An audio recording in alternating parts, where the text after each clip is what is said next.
21শে জুলাই তৃণমূলের মেগা কর্মসূচি। তার আগে তৃণমূলের হোর্ডিং ছেঁড়া নিয়ে বিতর্ক তুঙ্গে হাওড়ায়। সোমবার তৃণমূলের শহীদ দিবস, জোর কদমে চলছে তার প্রস্তুতি। জেলায় জেলায় মিছিলের পাশাপাশি পোস্টার, ব্যানার, হোর্ডিং ও দেওয়াল লিখে চলছে প্রচার।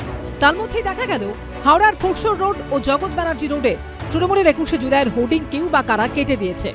এই মুহূর্তে আমরা দেখতে পাচ্ছি যে এই যে হোর্ডিং, সেখানে মুখ্যমন্ত্রীর ছবি সম্বলিত যে হোর্ডিং, তাতে কে বা কারা তারা ব্লেড দিয়ে মাঝখান দিয়ে কেটে দেওয়া হয়েছে। এটা একটা চক্রান্ত হচ্ছে, আমাদের পোস্টার ছিঁড়ে দেওয়া, আমাদের হোর্ডিং ছিঁড়ে দেওয়া, ব্যানার ছিঁড়ে দেওয়া, এই ধরনের কাজ করছে। সিপিএম এবং বিজেপি হাওড়া ছাড়া হয়ে আমরা যদি মারতে শুরু করি না, ওরাই ওদের শত্রু। রাজীব ব্যানার্জিও এক সময় তৃণমূল, তারপরে আবার বিজেপি, আবার তিনি তৃণমূলে গেছেন। এটা ওদের নিজেদের মধ্যে ঝগড়া কিনা অরূপবাবু সেটা দেখা উচিত বলে মনে হয়েছে। নিজেদের পাপের ফল অন্যর ঘাড়ে চাপানোর প্রচেষ্টা তৃণমূলের সবসময়ই থাকে।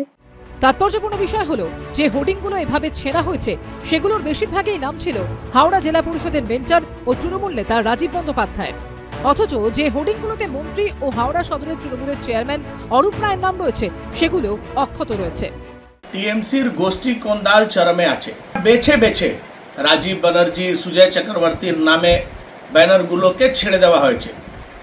টিএমসির নেতা মন্ত্রীরা অভিযোগ লাগাচ্ছেন যে বিরোধীরা এটা করেছে, বিরোধী করলে সবই ব্যানার হোর্ডিং ছেড়ে দেবে। আপনাদের তো নিজের মধ্যেই লড়াই আছে, নিজের লড়াইতেই শেষ হয়ে যাবে। যেটা তো একটা বিরোধী দলের রাজনৈতিক চক্রান্ত হতে পারে, যে ইচ্ছা করে একটা কোনো তত্ত্ব, গোষ্ঠীদ্বন্দ্বের তত্ত্ব বা রাজনৈতিক তত্ত্ব খাড়া করে দেওয়ার। প্রশাসনকে জানিয়েছি, প্রশাসন যা ব্যবস্থা নেবার নেই। তৃণমূলের অভিযোগের ভিত্তিতে তদন্ত শুরু করেছে শিবপুর থানা। খতিয়ে দেখা হচ্ছে এলাকার সিসি ক্যামেরার ফুটেজ।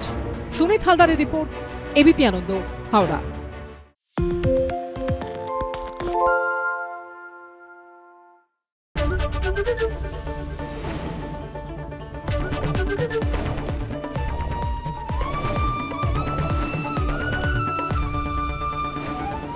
এবিপি আনন্দ, এগিয়ে থাকে, এগিয়ে রাখে। সত্য অন্তহীন, সত্যের খোঁজও তাই, সত্য সন্ধানে তাই আমরা অক্লান্ত, অকুতভয়। এবিপি আনন্দ নতুন ভাবনার প্রতীক, যা মনে মুক্ত, তথ্যে যুক্ত এবং যাবতীয় সীমানার বাঁধন থেকে মুক্ত। সীমা না শব্দটির মধ্যে লুকিয়ে আছে মানা শব্দটি, যেন চোখ রাঙানি এক অদৃশ্য বেড়াজাল, যা আটকে রাখে আমাদের এক ছোট্ট গণ্ডির মধ্যে। একমাত্র সঠিক খবরই গড়ে তুলবে এক মুক্ত সমাজ। সেই জগৎ গড়ার লক্ষ্যে কোনো সীমানার ঠুকুটি আমরা মানব না। এবিপি আনন্দ, এগিয়ে থাকে, এগিয়ে রাখে।